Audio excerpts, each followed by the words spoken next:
Hello everyone, welcome to YouTube channel target try Q. देखिएगा, मध्य प्रदेश civil जज का full mock test 3 है और टेस्ट 2 हमने कल डिस्कस किया था, तो उसका पार्ट 2 भी आपको मिल गया होगा। अब डिस्कस करते हैं टेस्ट 3। तो चलिए स्टार्ट करते हैं। सीआरपीसी के क्वेश्चन में सबसे पहले कि निम्नलिखित में से क्या एक न्यायिक कार्रवाई नहीं है। ठीक है, तो क्या नहीं है?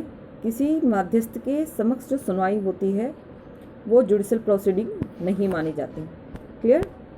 नेक्स्ट है, एक व्यक्ति तभी लोक अभियोजक नियुक्त किया जा सकता है जब उसने निम्न में से निर्धारित न्यूनतम वर्षों तक अधिवक्ता का व्यवसाय ना कर लिया हो।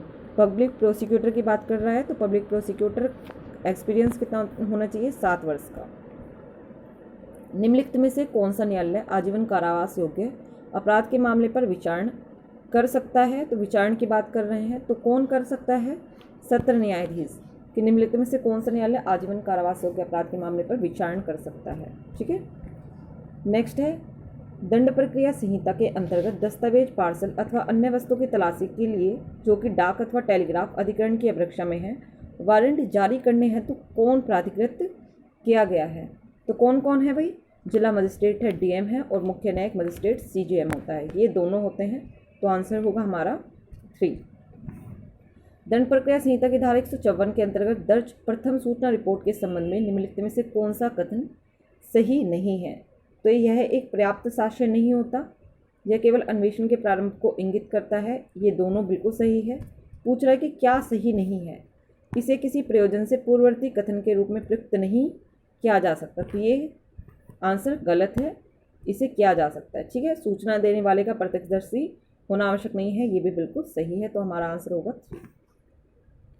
नेक्स्ट है, दंड प्रक्रिया संहिता की धारा 164 के अंतर्गत दर्ज एक अस्वीकृति कारक कथन क्या होता है? एक सारभूत साक्ष्य का भाग नहीं होता। ठीक है। आंसर होगा हमारा 2। अन्वेषण पूर्ण होने पर पुलिस थाना प्रभारी दंड प्रक्रिया संहिता की धारा 173(2) मतलब पुलिस रिपोर्ट की बात कर रहा है, के अंतर्गत पुलिस रिपोर्ट किसे प्रेषित करेगा, मतलब किसको भेजेगा? तो कहाँ पर भेजता है? अपराध का संज्ञान लेने में सक्षम मजिस्ट्रेट को वो पुलिस रिपोर्ट भेज देता है। मजिस्ट्रेट अपराध का संज्ञान परिवाद पर ले सकता है यदि उसकी राय में कार्रवाई हेतु पर्याप्त आधार मौजूद होंगे। आंसर 4, तो वो उसका संज्ञान कॉग्निजेंस ले सकता है। क्वेश्चन नंबर 9 है, किसी आपराधिक विचारण में सरकार के रासायनिक परीक्षक को प्रस्तुत किए बिना दंड प्रक्रिया संहिता के अंतर्गत किसी कार्रवाई के दौरान विश्लेषण हेतु प्रस्तुत किसी वस्तु पर उसके द्वारा दी गई रिपोर्ट का उपयोग कैसे किया जा सकता है? साक्ष्य के रूप में प्रयुक्त किया जा सकता है। आंसर 3। नेक्स्ट है, कौन सी धारा का अपराध अक्षम्य है? मतलब क्या है? नॉन कंपाउंडेबल ऑफेंस की बात कर रहा है। तो भारतीय दंड संहिता की जो धारा 324 है, इसमें कारित अपराध क्या होता है? नॉन कंपाउंडेबल होता है। नेक्स्ट है, सत्र न्यायालय द्वारा मृत्युदंड की पुष्टि है तो प्रस्तुत किए जाने पर उच्च न्यायालय क्या कर सकता है? या तो दंड की पुष्टि कर सकता है, रद्द कर सकता है, या विधि के अनुसार कोई और दंड भी पारित कर सकता है। तो इनमें से कोई भी कार्य वो कर सकता है, तो आंसर होगा उपरोक्त सभी। निम्नलिखित मामलों में दोषी व्यक्ति द्वारा कोई अपील नहीं होगी, तो किसके विरुद्ध अपील नहीं होती? जहाँ प्रथम श्रेणी मजिस्ट्रेट अधिकतम 100 रुपये अर्थदंड का आदेश पारित करता है, तो वहाँ कोई अपील नहीं होगी। जहाँ सत्र न्यायालय अधिकतम 3 माह के कारावास का दंड पारित करता है, तो वहाँ कोई अपील नहीं होगी। जहाँ उच्च न्यायालय अधिकतम 6 माह के कारावास का दंड पारित करता है, तो वहाँ कोई अपील नहीं होगी। तो उपरोक्त सभी मामलों में क्या नहीं होती? कोई अपील नहीं होती है। नेक्स्ट है, दंड प्रक्रिया संहिता की निम्नलिखित में से कौन सी धारा अग्रिम जमानत एंटिसिपेटरी बेल का प्रावधान करती है? तो कौन सी धारा करती है? सेक्शन 438। 3 वर्ष से अधिक के कारावास से दंड में किसी अपराध का संज्ञान ग्रहण करने हेतु निर्धारित परिसीमा क्या होती है? 3 वर्ष से अधिक के कारावास की बात कर रहा है, तो अगर कोई अपराध जो 3 वर्ष से अधिक के लिए कारावास से दंडित हो तो उसके लिए कोई समय सीमा नहीं होती है। दंड प्रक्रिया संहिता की धारा 451 के अंतर्गत पारित आदेश होता है, तो धारा 451 के अंतर्गत जो कोई अगर कोई दंडादेश पारित किया जाता है तो कैसा होता है? एक मध्यवर्ती आदेश होता है। नेक्स्ट, मौखिक साक्ष्य क्या होता है? इंडियन एविडेंस एक्ट से रिलेटेड है। मौखिक साक्ष्य क्या होता है? तो मौखिक साक्ष्य सदैव कैसा होना चाहिए? मौखिक साक्ष्य कहा जाता है कि ये एक नियम है कि ये प्रत्यक्ष होना चाहिए। इसमें पूछा है कि मौखिक साक्ष्य क्या होता है, तो न्यायालय के समक्ष जो भी कथन किया जाता है ना, तो वो क्या होता है, मौखिक साक्ष्य कहलाता है, ओरल एविडेंस कहलाता है। और न्यायालय के निरीक्षण के लिए पेश की गई दस्तावेज जिसमें इलेक्ट्रॉनिक अभिलेख भी शामिल है, वो क्या होंगे, वो दस्तावेजी साक्ष्य होते हैं। क्लियर। नेक्स्ट है कि प्रश्न यह है कि क्या कै की हत्या बलात्संग के पश्चात की गई। यह तथ्य कि परिवाद किए बिना ही उसने कहा कि उसके साथ बलात्संग, उसके साथ रेप किया गया है, तो साक्ष्य अधिनियम की धारा 32 का सबसेक्शन 1 अथवा 157 के अंतर्गत ये क्या हो सकता है, सुसंगत हो सकता है, लेकिन आचरण के रूप में सुसंगत ये नहीं होगा। लेकिन यदि वो FIR करती है और उसके बाद में ये बात कहती है तो वो आचरण के रूप में भी सुसंगत होगा। निम्नलिखित में से कौन सा कथन सही है। स्वीकृतियाँ होती हैं, स्वीकृतियाँ क्या होती हैं, मामले का निश्चयात्मक सबूत नहीं होती, लेकिन क्या कर सकती हैं, विबंध कर सकती हैं। तो हमारा आंसर होगा तो। पुलिस के समक्ष किया गया सस्वीकृत कथन, तो पुलिस के समक्ष किया गया सस्वीकृत कथन क्या होता है, अग्राह्य होता है। ठीक है, क्या होता है, अग्राह्य होता है। किस स्थिति के अंतर्गत एक न्यायालय किसी अभियुक्त की सस्वीकृति पर विचार स्वयं उसके तथा किसी अन्य के विरुद्ध कर सकता है, तो कब कर सकता है, यदि उनको एक ही अपराध के लिए संयुक्त रूप से क्या किया गया हो, विचारण किया गया हो। निम्नलिखित में से किस एक व्यक्ति की मृत्यु के बाद मृत्युकालीन कथन के रूप में सिद्ध किया जा सकता है, तो मृतक द्वारा दर्ज कराई गई प्रथम सूचना रिपोर्ट को बिल्कुल, मृतक द्वारा दंड प्रक्रिया संहिता की धारा 161 के अंतर्गत दर्ज किए गए कथन को भी किया जा सकता है, मृतक व्यक्ति द्वारा एक कार्यपालक मजिस्ट्रेट के समक्ष दर्ज कराए गए कथन को भी किया जा सकता है, और तो सभी को किया जा सकता है। निम्नलिखित में से कौन भारतीय साक्ष्य अधिनियम के अंतर्गत एक विशेषज्ञ होता है, तो कौन होता है, हस्तलेख विशेषज्ञ, अंगुली चिन्ह का विशेषज्ञ, विस्फोटक विशेषज्ञ, ये सभी कौन होते हैं, ये सभी विशेषज्ञ माने जाते हैं भारतीय साक्ष्य अधिनियम के अंतर्गत।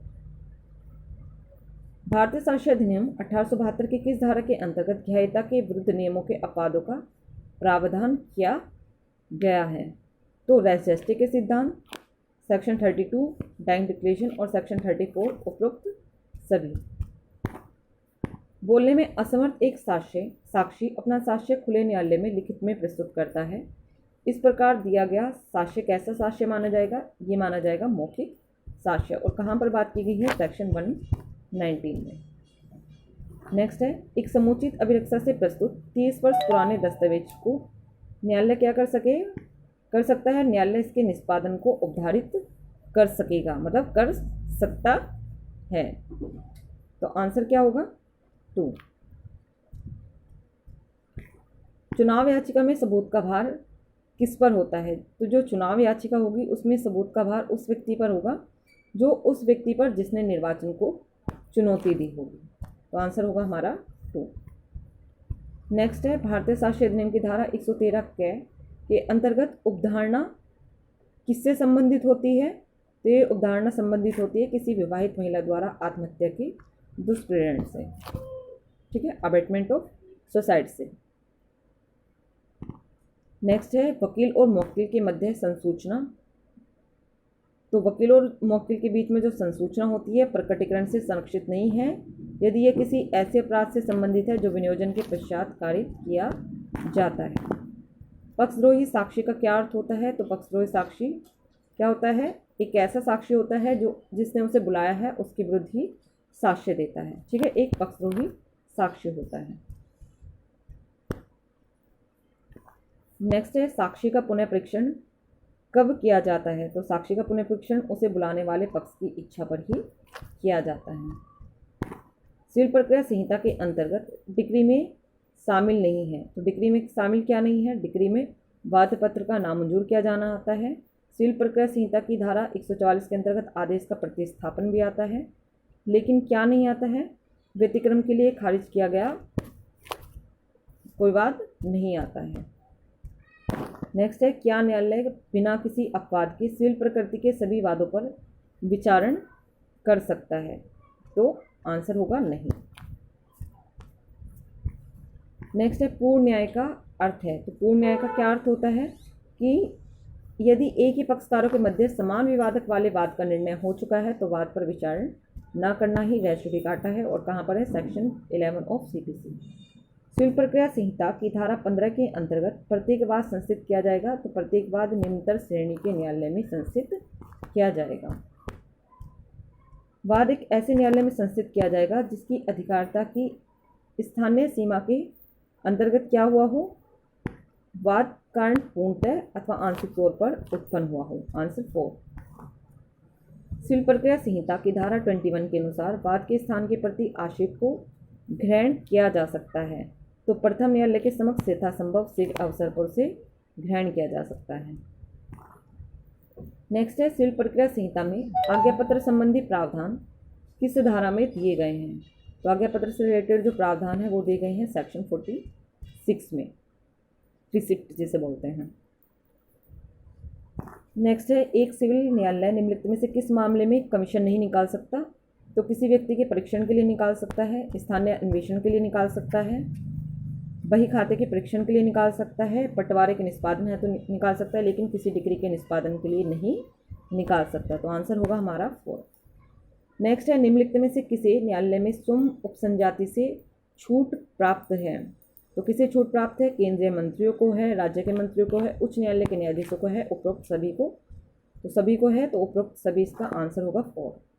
सिविल प्रक्रिया संहिता 1908 की निम्नलिखित में से किस धारा में प्रतिस्थापन का सिद्धांत समाहित है? तो किस धारा में है? Section 144 of CPC act. Civil प्रक्रिया संहिता के अंतर्गत प्रस्तुत कैवेट के अस्तित्व में रहने की अवधि कितनी होती है? तो 90 दिन तक, दायर करने के 90 दिनों तक अस्तित्व में रहता है कैवेट। इंटरविनर्स वो होते हैं, तो इंटरविनर्स कौन होते हैं? इंटरविनर्स वो होते हैं जो इम्प्लीड होने के हकदार ना हो। सिविल प्रक्रिया संहिता अभिवचन में क्या शामिल नहीं होता? तो वाद पत्र, लिखित कथन और महत्वपूर्ण तथ्य आते हैं, लेकिन इसमें साक्ष्य इंक्लूड नहीं होता। तो आंसर होगा 3। नेक्स्ट है, किसी वाद पत्र को खारिज किया जा सकता है?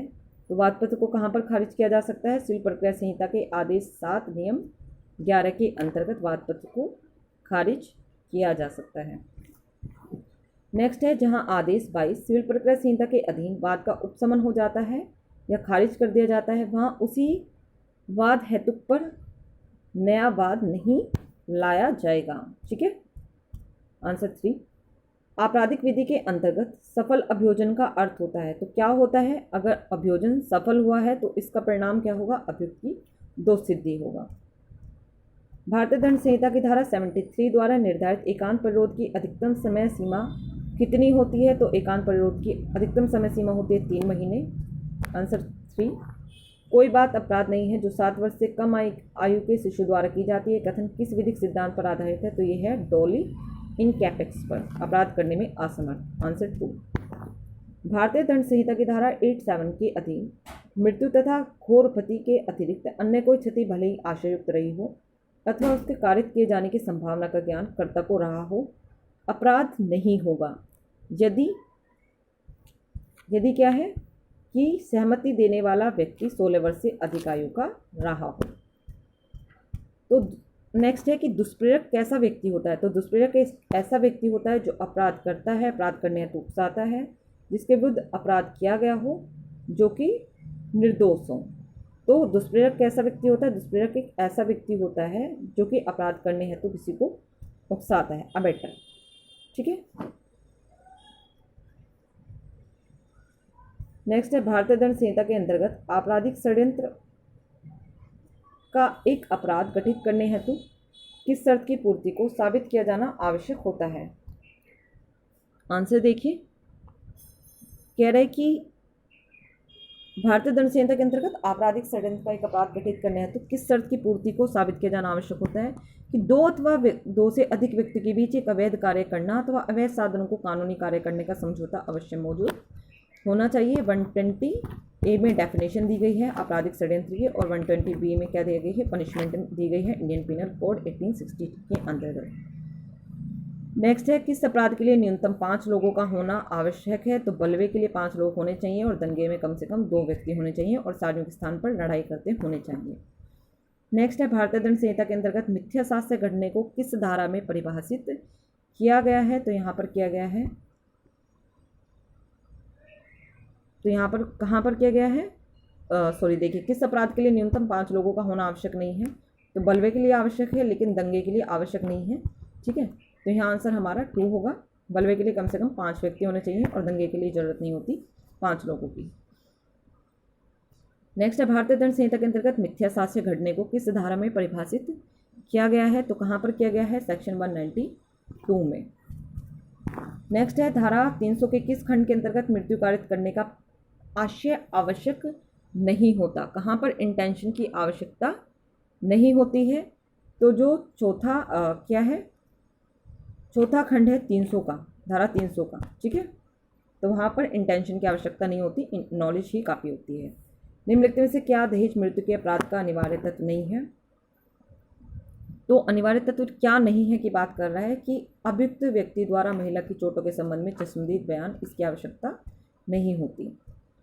क्या आवश्यकता होती है? पति अथवा उसके किसी नातेदार द्वारा दहेज की मांग की गई हो अथवा पत्नी के साथ क्रूरता की गई हो, क्रूरता मौत के पहले की गई हो और महिला की विवाह के 7 वर्षों के अंदर उसकी मृत्यु हो गई हो।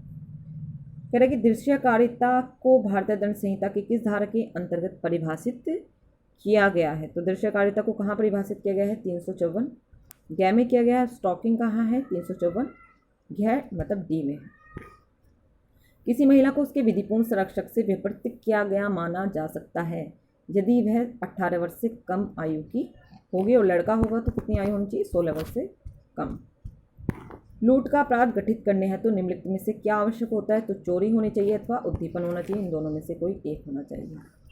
क्या अपना सेवक है कि हाथों अपने मित्र को एक मोबाइल फ़ोन भेजता है, सेवक फ़ोन अपने घर ले जाता है और काफ़ी समय तक स्वयं उसका उपयोग करता रहता है, तो किस अपराध का उसने दोष किया है? आपराधिक न्यायसंगत का। निम्नलिखित में से कौन सा एक केस धारा 497 आईपीसी की संवैधानिकता से संबंधित है? संवैधानिकता और असंवैधानिकता दो बातें हैं, तो ये पूछ रहा है कौन सी संवैधानिकता से असंवैधानिकता से संबंधित है? तो जोसेफ साइन वर्सेस भारत संघ। ठीक है, यहाँ पर गलत देखिए मिस प्रिंटिंग हो रखी है, तो यहाँ पर असंवैधानिकता। किसने बताया कि जो धारा 497 है आईपीसी की वो असंवैधानिक है, अनकॉन्स्टिट्यूशनल है? तो जोसेफ साइन बनाम भारत संघ। ठीक है, और नवजोत सिंह जेहर वाले केस में क्या बताया गया था? 377 को आंशिक तौर पर। नेक्स्ट है संविधान सभा का अध्यक्ष कौन था? तो संविधान सभा के कौन अध्यक्ष थे?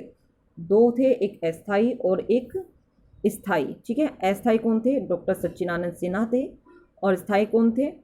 डॉक्टर राजेंद्र प्रसाद थे। तो दोनों तरीके से क्वेश्चन पूछ लिया जाता है, तो आपको दोनों ही याद रखने हैं। ठीक है, नेक्स्ट है 1975 में पथनिरपेक्ष, 1976 में मतलब 42वां जो संविधान संशोधन हुआ था में पथनिरपेक्ष तथा समाजवादी शब्दों को भारतीय संविधान में इसे संशोधित करके सम्मिलित किया गया था। तो क्या संशोधित सॉरी तो यहाँ पर क्या संशोधित की गई थी? तो यहाँ पर उद्देशिका को संशोधित किया गया था। ठीक है, किसको संशोधित किया गया था? उद्देशिका को।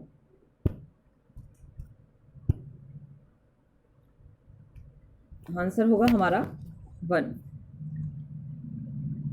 नेक्स्ट देखिएगा, भारतीय के संविधान का अनुच्छेद 14 निषिद्ध नहीं करता है। तो क्या कह रहा है कि ये किसको निषिद्ध नहीं करता, किसको रोक नहीं लगाता है, मतलब रोक की बात कर रहा है। तो ये युक्तियुक्त वर्गीकरण को निषेध नहीं करता, ये मना नहीं करता है युक्तियुक्त वर्गीकरण करने के लिए। नेक्स्ट है संविधान के अनुच्छेद 17 के अंतर्गत प्रदान की गई मूलभूत स्वतंत्रताएं केवल किन लोगों को प्राप्त हैं? तो ये केवल भारत के नागरिक को प्राप्त है। ठीक है,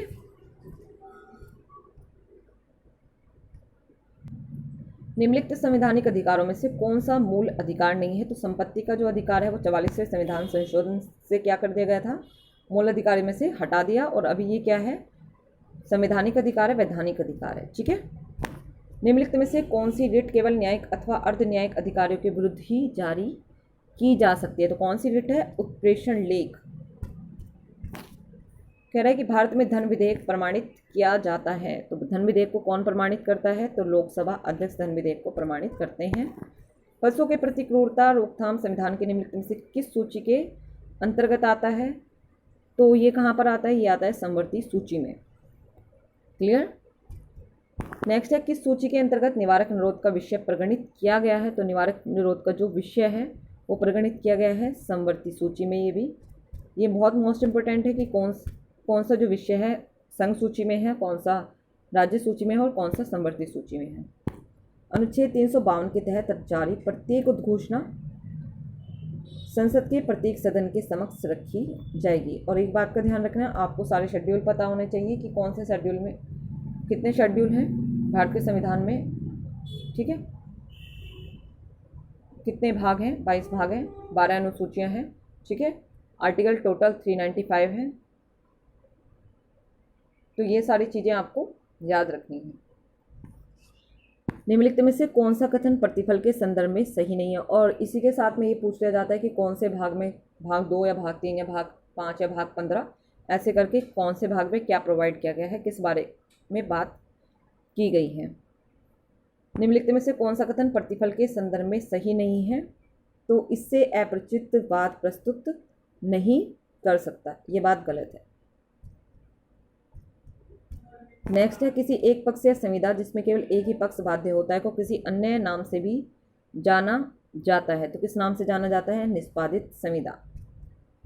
एक गुरु आध्यात्मिक सलाहकार ने अपने चेले भक्त को स्वर्ग में अपनी आत्मा के लाभ हेतु अपनी संपत्ति उसे दान करने हेतु दुष्प्रेरित किया। यह दान क्या होगा, ऐसा दान क्या होता है, शून्य करनीय होता है, वर्डेबल होता है, क्योंकि उसने किसका प्रयोग किया है, असमय असर का प्रयोग किया है, अनड्यू इन्फ्लुएंस का। निम्नलिखित में से क्या एक कपट नहीं है, तो अभ्यावेदन के गलत होने की जानकारी के बिना ईमानदारी पूर्वक उसके सत्य होने पर विश्वास करते हुए अभ्यावेदन करना क्या है, ये फ्रॉड नहीं है।